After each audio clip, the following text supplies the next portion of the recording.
Halo, semuanya. Assalamualaikum warahmatullahi wabarakatuh. Oke, kembali lagi ke YouTube channel saya, Nuri Ainuntia Sismositi.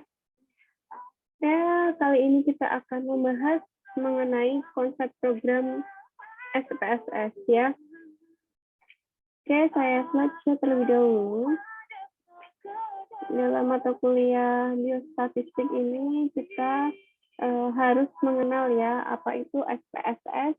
Nah, jadi sebelum kita menggunakan SPSS, kita perlu tahu terlebih dahulu ya, apa itu SPSS, asalnya dari mana, dan dahulunya itu bagaimana sehingga dapat terciptanya SPSS ini. Baik, jadi apa sih itu SPSS? SPSS itu adalah sebuah program aplikasi yang digunakan untuk membuat analisis statistika.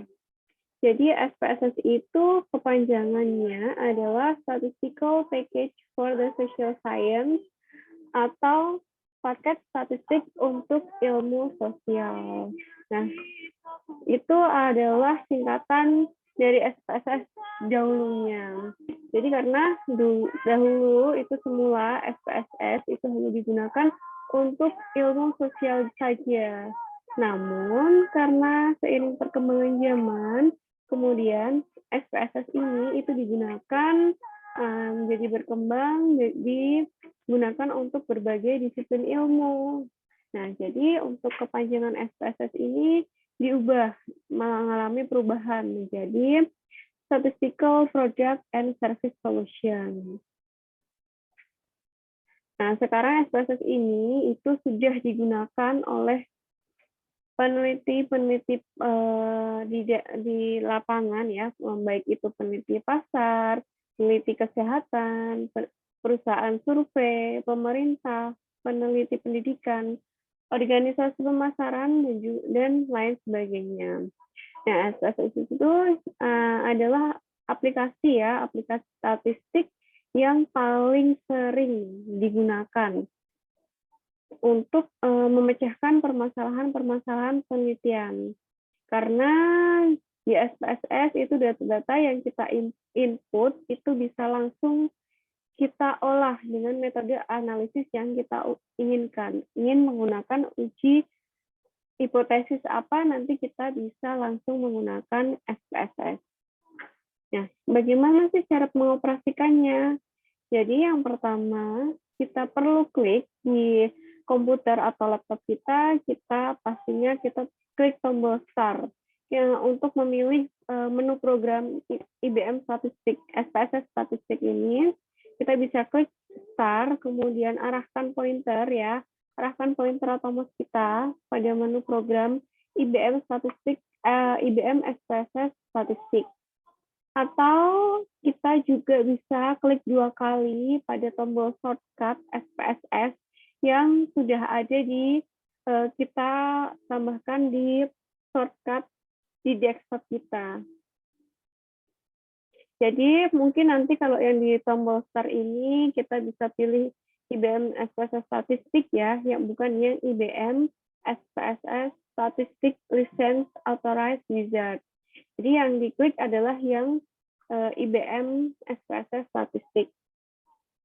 Nah, kemudian setelah kita klik untuk tombol IBM SPSS Statistik, nah nanti mungkin akan muncul tampilan seperti ini, tampilan Windows seperti ini. Ya, di sini nanti ada menu bar. Nah, menu bar ini isinya ada file, edit, view, data, transform, analyze, direct marketing, graph, utilities, add-ons, windows, dan help. Nah, ini deretan ini adalah dinamakan dengan menu bar. Kemudian di bawahnya, di icon-icon bawah ini, kita lihat di sini ada open, icon open, kemudian save, print, kemudian ada undo, redo. Nah, ini nanti ini kita dinamakan dengan tools bar. Nah, kemudian pada sel-sel yang akan kita isi data variabelnya, ini adalah dinamakan dengan data editor.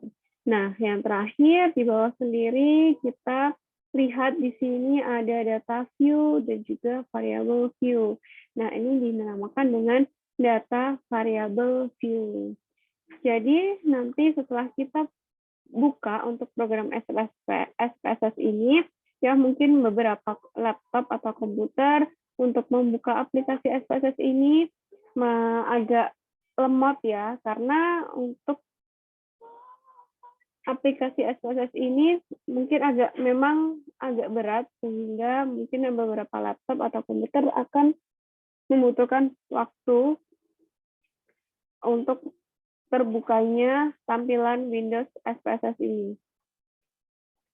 Nah, nanti untuk lebih lanjutnya kita akan lihat di slide selanjutnya.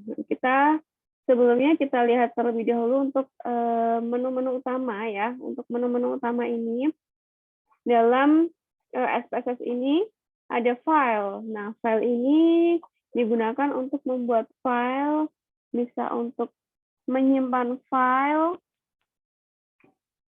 kemudian bisa juga untuk mengekspor file, bisa juga untuk mengimport file, dan lain sebagainya. Nanti mungkin bisa dicoba langsung diklik, dan di situ nanti akan muncul ya untuk opsi-opsi apa saja yang dapat kita lakukan di situ. Kemudian untuk yang kedua itu ada menu edit. Menu edit ini ada berisi undo, redo, cut, copy, paste, dan lain sebagainya. Jadi di menu bar di edit ini nanti ada perintah-perintah yang fungsinya itu untuk melakukan sunting atau untuk melakukan edit data ya. Tadi untuk seperti bisa redo, undo, cut, copy, paste. Nah, ini kita bisa menggunakan menu edit. Kemudian untuk view, di menu view ini, nanti menu view ini dilakukan untuk konfigurasi tampilan dari jendela SPSS. Ya, bisa dengan menampilkan dan juga menyembunyikan perintah-perintah. Misalkan perintah seperti status bar, toolbar, menu editor, font, grid line, value label, mark input data, custom variable view, dan juga variabel. Dan kemudian yang keempat ada data. Menu data ini nanti untuk membuat pilihan secara global ya dari file-file data SPSS. Misalkan seperti ada pendefinisian variabel, penggabungan file, transpose atau transform data, dan juga bisa kita mengambil sebagian case. Kemudian yang selanjutnya adalah transform. Transform ini nanti kita gunakan untuk mentransformasi data ya. Jadi nanti di menu transform ini kita bisa melakukan perubahan-perubahan atau penambahan data ya. Untuk memodifikasi variabel-variabel yang sudah ada berdasarkan dengan variabel lainnya, nanti kita bisa gunakan, kita klik di menu transform. Setelah itu yang selanjutnya, deretan selanjutnya ada analyze. Nah, analyze ini ya yang biasanya bisa kita gunakan untuk memilih berbagai prosedur dalam pengolahan data secara statistik, misalkan seperti tabulasi silang atau cross step ya, kemudian korelasi, regresi linier, analisis varian, penyusunan laporan. Nah, ini nanti kita bisa gunakan analyze. Jadi apabila kita ingin menggunakan uji, kita akan menguji ini menggunakan penelitian kita, ingin menggunakan uji apa, uji hipotesis apa, bisa kita klik di analyze. Jadi dari analisis statistik deskriptif hingga nanti untuk analisis regresi, linear maupun logistik. Nah, nanti kita bisa klik di analyze ini. Nah, jadi untuk uji parametrik ataupun uji non parametrik nanti kita bisa tentukan terlebih dahulu ya ingin menggunakan uji apa, baru kita masuk ke SPSS untuk menganalisis data-data yang sudah kita miliki. Kemudian yang ketujuh adalah direct marketing. Nah, di direct marketing ini menu untuk memasarkan hasil data kepada kolega atau kepada rekan bisnis kita secara langsung ya, karena direct itu adalah langsung, marketing itu adalah memasarkan. Jadi direct marketing kita bisa memasarkan hasil-hasil data yang kita punyai ke kolega kita secara langsung, seperti itu. Kemudian, namun apabila dalam penelitian untuk menyelesaikan tugas akhir, ini kita tidak perlu menggunakan menu direct marketing ini ya. Kemudian yang selanjutnya, yang ke-8 itu ada grades. Nah, grades ini untuk mengaktualisasikan data berupa bar chart, pie chart, histogram, scatter plot atau diagram pencar, dan juga bentuk-bentuk grafik lainnya. Kita bisa klik grades ini. Kemudian yang selanjutnya ada utilities. Nah, utilities ini digunakan untuk mengakses data secara dinamik, menampilkan berbagai informasi ya mengenai isi-isi file data SPSS, atau bisa untuk menampilkan indeks dari perintah-perintah SPSS. Kemudian yang ke-10 ada add-ons. Add-ons ini gunanya untuk memberikan perintah ya, untuk memberikan perintah kepada SPSS jika kita ingin menggunakan aplikasi tambahan. Jika kita ingin menggunakan aplikasi tambahan atau memasukkan aplikasi tambahan yang dapat melengkapi IBM SPSS statistik ini, kita bisa klik add-ons ini untuk menambahkannya. Selanjutnya, yang ke-11 ada Windows. Nah, Windows ini di sini menyediakan perintah ya, perintah terkait dengan jendela SPSS, misalkan seperti split, kemudian mengganti aktif Windows, kemudian untuk mereset tampilan awal, atau meminimize ya, bisa kita gunakan Windows ini. Nanti biasanya di pojok kanan atas. Dan juga yang terakhir, nah nomor 12 adalah help. Nah, help ini, icon help ini, menu help ini kita bisa gunakan apabila kita ingin memahami lebih lanjut dari perintah-perintah SPSS yang mungkin kita tidak mengerti atau kurang paham, kita bisa memilih atau mengklik menu help ini ya. Jadi nanti kita klik help untuk membuka Microsoft Help. Nah, nanti di situ akan muncul untuk informasi-informasi bantuan yang kita inginkan ya dari berbagai fasilitas pada SPSS.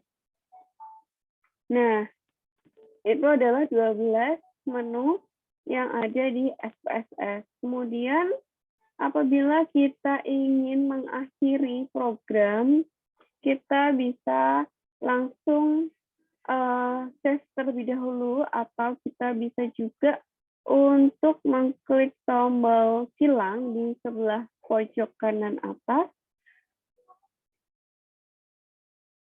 Kemudian nanti pasti akan muncul tampilan menanyakan di situ apakah Anda itu akan menyimpan data tersebut sebelum mengakhiri suatu sesi dalam pengolahan data kita atau tidak. Nah, apabila kita sudah menyimpan, kita tidak perlu lagi menyimpannya kembali. Bisa langsung kita klik no. Atau mungkin kalau misalkan memang itu data terbaru, kita mengolah data terbaru lagi, kita bisa klik yes apabila nanti muncul yes atau no, dipilih saja yang yes ya, karena nanti dapat menyimpan pada folder yang sudah kita pilih.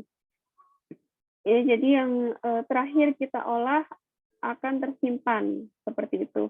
Apabila kita tidak ingin menyimpannya karena mungkin kita baru dalam tahap mencoba-coba, kita bisa klik no. Nah, no ini berarti nanti tanpa menyimpan olah data yang sudah kita lakukan seperti itu.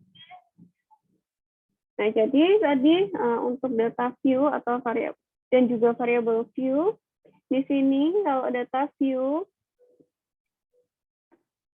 jadi nanti apabila kalian membuka program SPSS, yang akan muncul terlebih dahulu adalah yang di variable data view terlebih dahulu. Namun nanti apabila kalian ingin mengisi data, kalian harus memindahkannya ke variable view terlebih dahulu. Karena di sini variable view ini berfungsi untuk memasukkan nama variabel yang nanti selanjutnya akan kita olah ke dalam program statistik SPSS.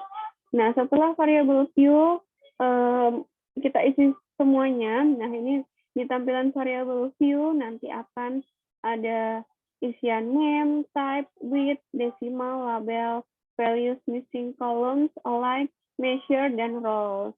Kemudian kalian bisa isikan di situ. Nanti kita bahas di selanjutnya ya.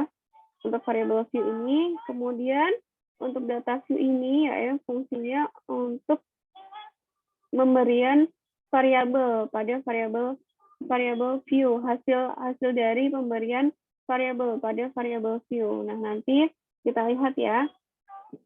Nah, di sini variabel view nama ya. Kita akan bahas satu persatu ini.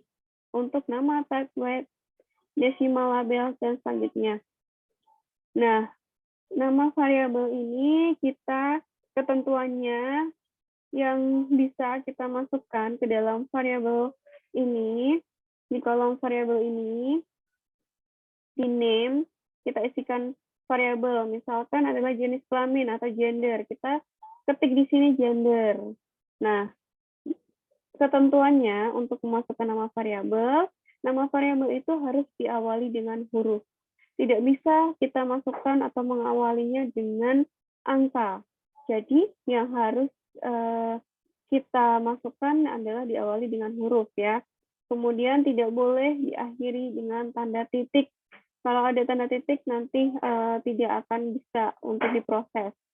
Kemudian tidak boleh ada blank atau tidak boleh ada spasi ya, dan juga karakter-karakter spesial, misalkan seperti tanda seru, tanda tanya, tanda bintang, dan lain sebagainya itu tidak bisa dimasukkan ke dalam variabel ini.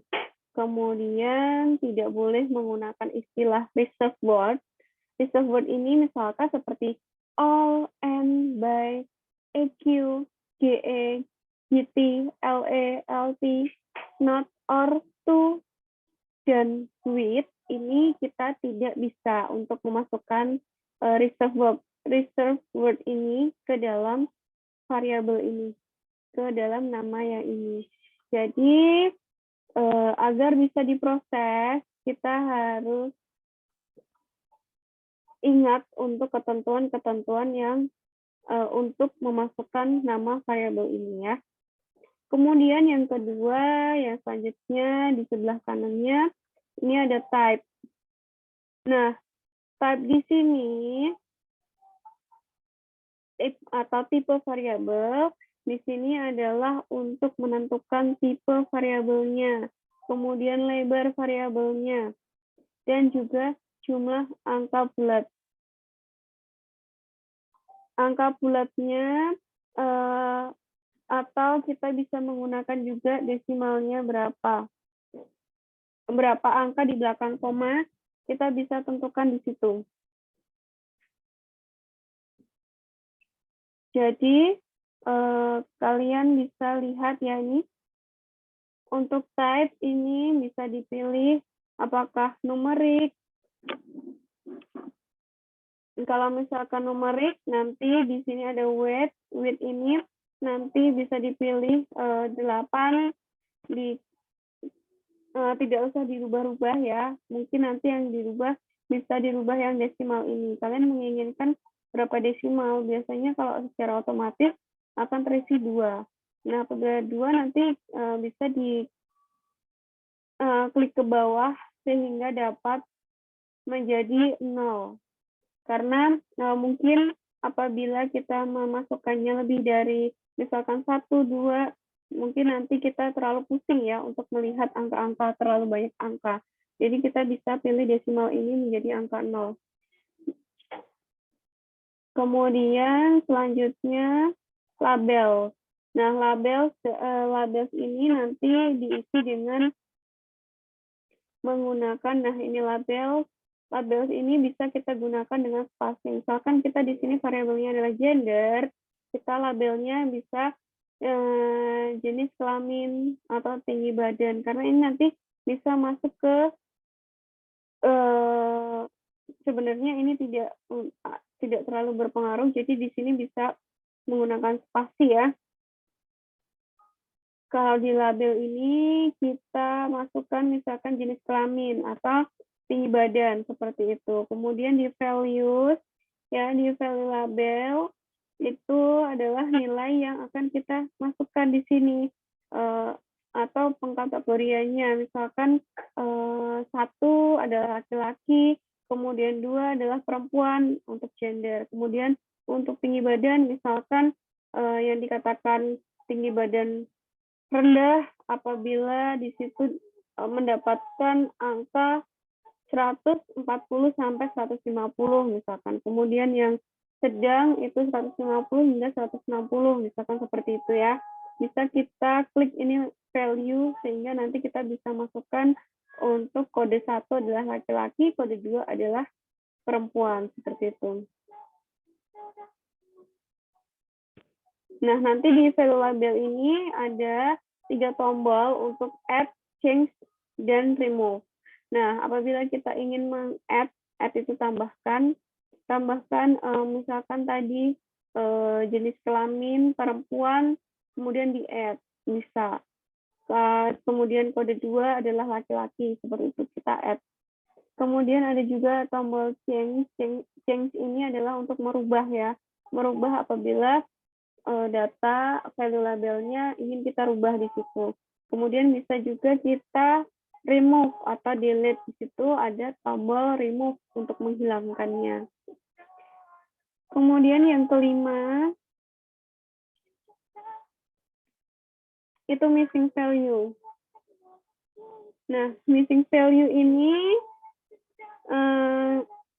kita gunakan untuk menentukan nilai ya, menentukan nilai dari variabel yang akan dideklarasikan sebagai missing value-nya. Missing value-nya apakah no missing, decrease missing value, range of missing value, range plus one discrete missing value, dan lain sebagainya.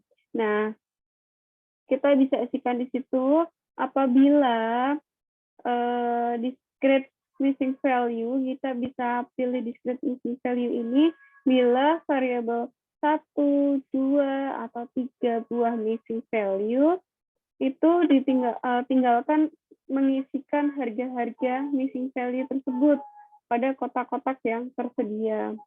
Kalau pada range of missing value ini apabila missing value-nya itu berupa interval suatu bilangan. Misalkan intervalnya adalah 5 sampai 10 misalkan.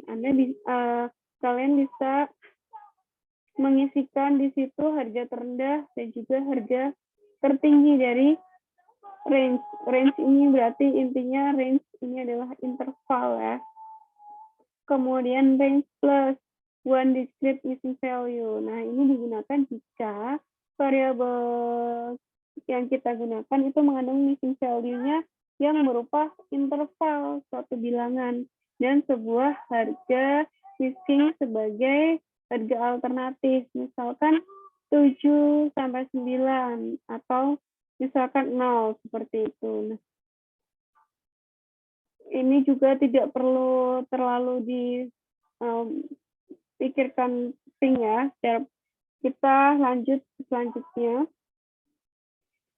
Nah, untuk menginput data, kita setelah variabel view tadi terisi semuanya, kemudian kita tambahkan yang kita klik di data view. Nah, data view nanti apabila kita variabel view-nya sudah diisikan ya, tadi variabel view-nya namanya adalah gender dan tinggi. Nah, nanti akan muncul seperti ini sudah otomatis di data view akan muncul gender dan tinggi. Sehingga nanti kita tinggal mengisikan angka-angka di sini. Nah, bisa kita isikan secara manual di sini, di sel-sel yang kosong di sini, atau bisa juga kita copy paste. Copy paste misalkan kita bisa sudah menginput datanya di Microsoft Excel atau Lotus atau database. Nah, kita bisa tinggal copy paste dari aplikasi tersebut, program tersebut ke dalam sel-sel ini yang kosong. Seperti itu ya, tetapi yang pasti yang sesuai gender, apabila sudah masukkan gender ya tinggal dimasukkan gendernya. Tinggi juga seperti itu. Jadi harus urut ya untuk responden 1, gendernya dan juga tinggi badan, jangan sampai ada yang terlewatkan. Misalkan sini gendernya untuk responden 1 itu tinggi badannya 174, jangan sampai 174-nya ini salah kita masukkan ke sini. Copy paste-nya di sel setelahnya, jadi harus di atas sendiri. Seperti itu. Kemudian kita bisa juga pilih gunakan tombol file ini, menu file ini kita open, kemudian klik data dan juga pilih file dengan format misalkan XLS atau Excel. Itu kalau .xls itu berarti dia untuk format untuk Excel. Kalau .w itu berarti Lotus. Kalau .dbf ya, jadi di file name itu nanti di belakangnya dilihat apakah kalau XLS itu Excel, .w itu Lotus, dbf itu berarti the base, seperti itu. Nah, data yang akan kita olah itu kita masukkan ke data editor. Untuk mengubah ukuran dan satuan data, kita bisa klik icon variable view-nya. Kembali lagi di variable view apabila kita ingin mengubah ini. Ataupun satuan tadi yang desimal, misalkan yang kita inginkan misalkan 2 desimal, kita rubah di variable view tadi. Seperti itu. Nah, terakhir, untuk menyimpan file data, kita bisa klik tombol file, kemudian save, atau juga bisa dengan shortcut. Shortcutnya kita bisa tekan tombol Ctrl plus S di keyboard. Jadi shortcutnya langsung men-save data tersebut, menyimpan data tersebut secara otomatis. Dan Ctrl plus S ini ditekan bersamaan, sehingga dapat menyimpan secara otomatis. Karena ini merupakan shortcut dari save. Kemudian kita bisa nanti muncul ya setelah Ctrl S, misalkan data tersebut belum pernah disimpan, nanti ada Windows atau tampilan yang akan muncul pop-up-nya. Nanti kita akan memasukkannya atau menyimpannya di mana, di folder mana. Kita beri name filenya, kemudian kita pilih folder directory yang kita kehendaki, mau disimpan di mana. Setelah sudah selesai, sudah kita beri nama file, pilih folder yang akan kita kehendaki, disimpan di mana, kita klik OK. Nah, kalau kita ingin menghapus data, kita bisa klik Edit, klik menu bar di Edit, kemudian Delete. Atau bisa juga kita gunakan tombol Delete di keyboard. Keyboard laptop atau komputer bisa gunakan untuk mendelete. Kemudian juga bisa untuk mengcopy data. Copy data untuk shortcut-nya bisa tekan secara bersamaan tombol Ctrl yang ada di kiri pojok kiri bawah. Itu ada Ctrl plus C. Nah, ditekan secara bersamaan. Nah, itu akan mengcopy data dari tampilan yang ada di tampilan layar Anda, seperti itu. Kemudian bisa juga setelah di-copy, kemudian misalkan kita ingin meletakkannya atau memindahkannya, bisa diklik kemudian edit dan juga paste, atau bisa langsung klik tombol di keyboard Ctrl plus P untuk mempaste. Seperti itu. Baik, sekian yang dapat saya sampaikan untuk konsep dasar program SPSS. Mungkin nanti di video selanjutnya bisa dilihat untuk bagaimana sih caranya untuk untuk mengolah data menggunakan uji T-square, ataukah menggunakan uji Z, atau uji T independen, dependen, kemudian uji Chi-square, regresi linear, dan sebagainya. Nanti mungkin di video selanjutnya bisa dilihat ya. Oke, baik, sekian video kali ini. Jangan lupa di-subscribe bagi yang belum subscribe dan klik tombol like. Oke, baik, terima kasih. Wassalamualaikum warahmatullahi wabarakatuh.